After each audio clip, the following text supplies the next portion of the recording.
Well, we have three Vargas, a Claymore, a Jackdaw, two Garmers, and two Bursts for the Localist primary team. And for the minions, For the minions, we're seeing a Vindicator, two Fleet Tempest, Magus Pontifex, Deacon Heretic, Vengeance Purifier. So very similar to what they brought last time, except with this Vindicator. And they have warped in right at zero with a bunch of their stuff, and the locals primary warped in a bunch of their stuff at zero as well. So this could be a race to who can lock quicker and who can hit F1 the fastest.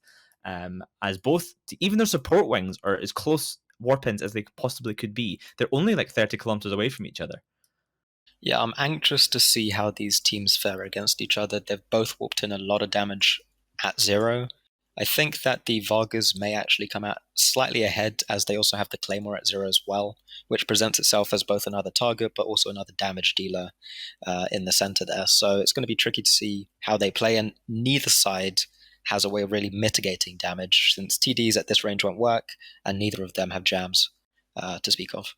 Yeah, worth mentioning, Localist Primary bringing 9 people, so they are flying one of the infamous undermanned comps. The last two have won. Can they make it three in a row with undermanned comps as the match is underway? And immediately, girthy attack bars on both sides, as Vargar of Arya is one target, and the Fleet Tempest of Zardes is the second.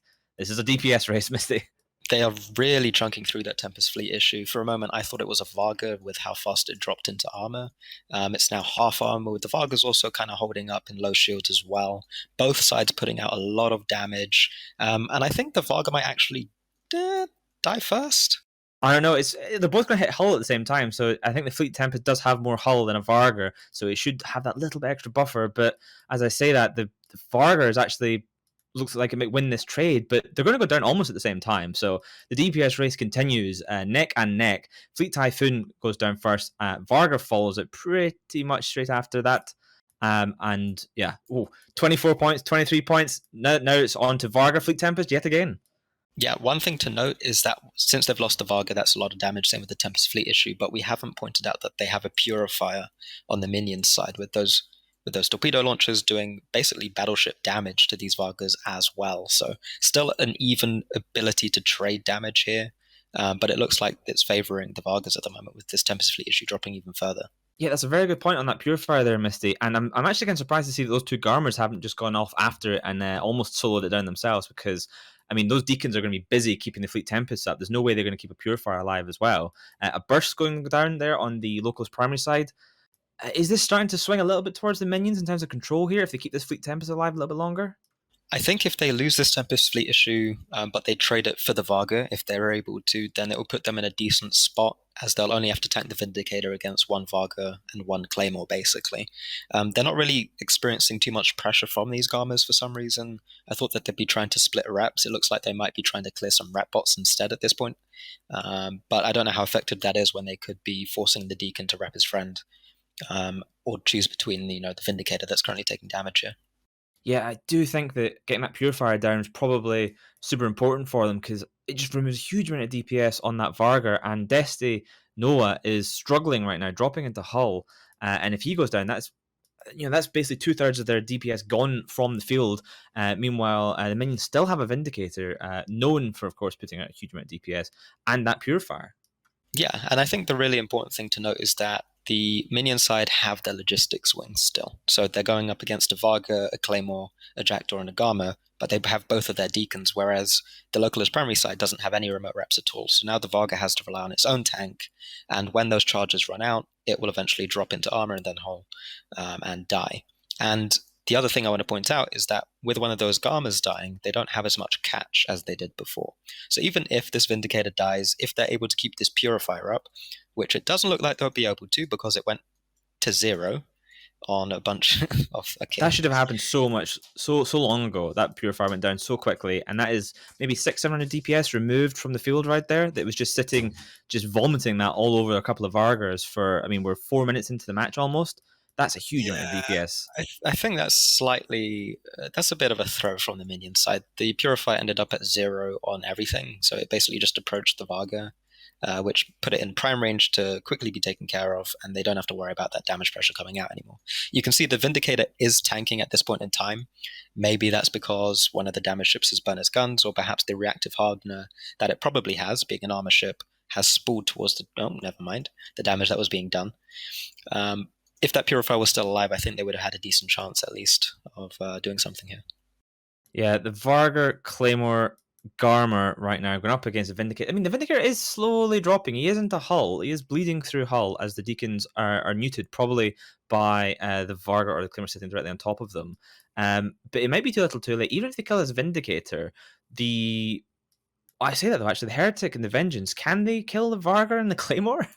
I think what the Vindicator needs to do, and is kind of doing, is to pull away from the Vargar and sit on the opposite side of the Claymore from where that Vargar is, and just see if it can tank long enough to perhaps work its way through those Claymore charges. And if not, then it just needs to burn away and try and put as much distance as it can between itself and the remnants of the Locust Premier team. I think the minions are ahead in points, so if it can just survive, as long as possible, and they don't lose any other ships, then they still stand a chance of winning this match. But they'd have to, I believe, stay alive for another 5 minutes. Yeah, thing is, that Heretic just went down, which means really, if that Vindicator dies, the only DPS ship remaining for the minions is the Vengeance. And yet the minions are ahead on points right now, 58. But if the Vindicator goes down, they definitely will not be ahead on points, and they'll have to kill quite a lot in order to to win this match. But this Vindicator needs to live. He needs to stay alive. These Deacons, one of them is both of them are no longer neutered, so they should be able to start hopefully capping up and getting those reps onto Trinity Weaver there in that Vindicator. He is just clinging to life right now. Vargar and Damascus Kadesh are in that Claymore, and he just need to overheat everything. But based on the way that armor is generating back up now in that Vindicator, I think that moment might have passed. What they need to do on the minion side is make sure that both of their command destroyers are over with where their Deacons are.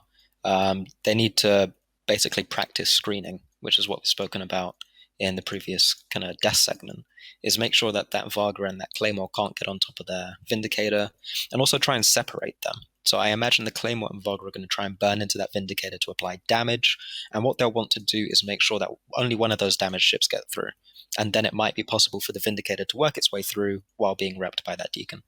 Yeah, so they could be MJD done, as we've been told by Barrett J in the background right now. Vindicator, Deacon, Vengeance, all sitting just around 100 kilometers from the center of the arena. So, I mean, this could go any way still. It's just so tight right now. Minions have it on points. They are ahead by 7 points.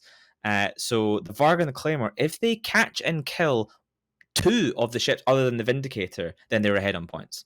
And right now, that Magus, only hull left.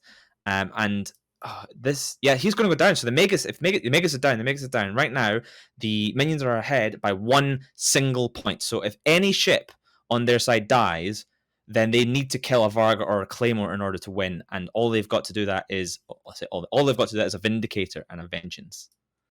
And 2 Deacons. We can't discount the Deacons because that's basically just extra tank for whatever these Vargas and Claymores decide to shoot. True. But those ships were killing the Vindicator earlier, and he had to run away. So can that Vindicator get in about them and still kill them? That is true, and I think it kind of calls back to the reactive armor hardener that I was mentioning before. The fact that the Vindicator's taken so much damage and it's had its reactive spool towards the damage that they were doing before probably means when they come around to shoot it again this time, it might take less damage less quickly, allowing it to effectively tank a little bit longer. What I was going to say really quickly is that I think this Vindicator and his team should really just be sitting on the beacons that we see dotted around the edge of the arena. The Claymore and the Vargar are lining up for an MJD right now, aimed towards the Vindicator. They haven't actually started off yet. I think they're just waiting to both be fully ready. There they go. There they go. Oh, this could be it. If they land and get a scram or something on that Vindicator, they've got 2 minutes to kill it. I mean, someone said they catch anything, so it depends where these ships land. I see the Vengeance burning in. There you go. The Vargar landed. They're pretty close. They could probably snag something. Yeah, there you go. They got newts on that Pontifex now. Yeah, if they can slow him down. Yeah, it's going to be a case of trying to see if they can clear that Pontifex. I think that's their best bet for winning this match. If that Pontifex is able to pull range, I don't know if it was in fall off newts, then they're probably going to have a really hard time trying to claw this back in the last minute. And there is only a minute and a half left, so there's not really too much time that the minions have to stay alive. I was going to say if they were sitting on the beacons around the edge of the arena, the Pontifex, the Deacons, the Vengeance would have all been basically immune to the Varga and the Claymore. They would never have been able to get on top of them. So a bit of a misplay from the minions here to be sitting in the middle of nowhere, but it looks like they're able to pull away without too much damage done. Yeah, the Pontifex not moving very fast, and it's drawing the two Deacons in towards them as the Varga and the Claymore both trundle in. Also not moving very fast. Suspicious, perhaps maybe they've burned prop mobs out during the chase, as both of them basically only moving a couple hundred meters per second maximum. 46 seconds. If someone screws up somewhere, a Varga and a Claymore can kill a Pontifex in like 20 seconds. Yep, I was going to say it's highly likely. I'm just trying to think about it. That the Varga and the Claymore may not actually have prop mods, as they walked in at 0 expecting just to duke it out. It might be that they just, didn't fit any prop mods and instead decided to fit some extra tank to allow them to survive in the face-to-face brawl that they were going to go up against. They couldn't have known that they were going to be brawling at that time though, so it's pretty risky if they didn't fit prop mods. So I'm not quite sure why they're not really burning around and moving quickly. But I can see some tracking computers on that Varga, so I think they're just fit for max range, max tank. Wow. So there you go. As time expires, the minions win that one by a single point, 58 to 57 over local is primary, in possibly one of the most exciting matches of the day. And unfortunately, it does end the undermanned team streak of 2 is now over. But wow, there's a lot to unpack on this one. So let us throw it back to the arena and we'll break it down there. Throw it back to the desk and we'll break it down there.